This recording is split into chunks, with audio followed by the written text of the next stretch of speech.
સુરતની લાજપોર જેલમાં હત્યાના આરોપીનો ફાંસો ખાઈ આપઘાત કરવાની ઘટના સામે આવી છે। આરોપી હેમંત ઉર્ફે ડેની પાનાચંદ્ર માંગરોડિયાનો આપઘાત સામે આવ્યો છે। લાજપોર મધ્યસ્થ જેલમાં હાઈ સિક્યુરિટી ગાર્ડ નંબર 42 માં હત્યાના ગુનાના આરોપીએ ફાંસો ખાઈ આપઘાત કરી લીધો હતો। લાજપોર જેલમાં હત્યાના આરોપીનો ફાંસો ખાઈ આપઘાત કર્યો હતો। આરોપી હેમંત ઉર્ફે ડેની પાનાચંદ્ર માંગરોડિયાએ આપઘાત કર્યો હતો। લાજપોર મધ્યસ્થ જેલમાં હાઈ સિક્યુરિટી યાર્ડ નંબર 42 માં હત્યાના ગુનાના આરોપીએ ફાંસો ખાઈ આપઘાત કરી લીધો હતો।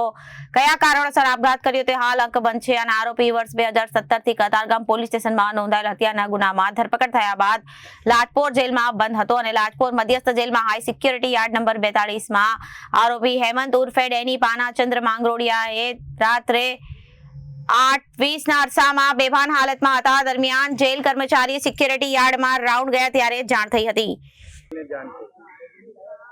ઘટના તો મને પોલીસે જાણ કરી। કતારગામ પોલીસે પીસીઆર લઈને આવ્યા હતા ઘરે 10:30 વાગે રાત્રે અને મને કીધું કે ભાઈને તમારા આ રીતનું થયું છે એમ કે એને જાતે સુસાઇડ કરી લીધું છે એટલે તમે આવો એમ।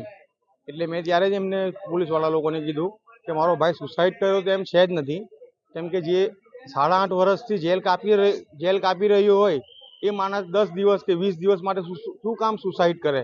એ 20 દિવસની અંદર છૂટવાનો હતો, અમારો ઓર્ડર હતો, અમે 20 દિવસમાં એ છૂટવાનો હતો અને એની પર કોઈ ગુનો જ નહીં હતો, કોઈ ગુનો કબૂલ થયો તો હતો જ નહીં કે ભાઈ આ ગુનામાં હતો, કાચા કામનો હતો, એટલે પાકા કામનો તો હતો જ નહીં। અને મારે એને હાઈ સિક્યુરિટીમાં કેમ રાખવામાં આવ્યો એનું શું કારણ? એને એવો જેલની અંદર શું ગુનો કર્યો કે હાઈ સિક્યુરિટીમાં રાખવામાં આવ્યો?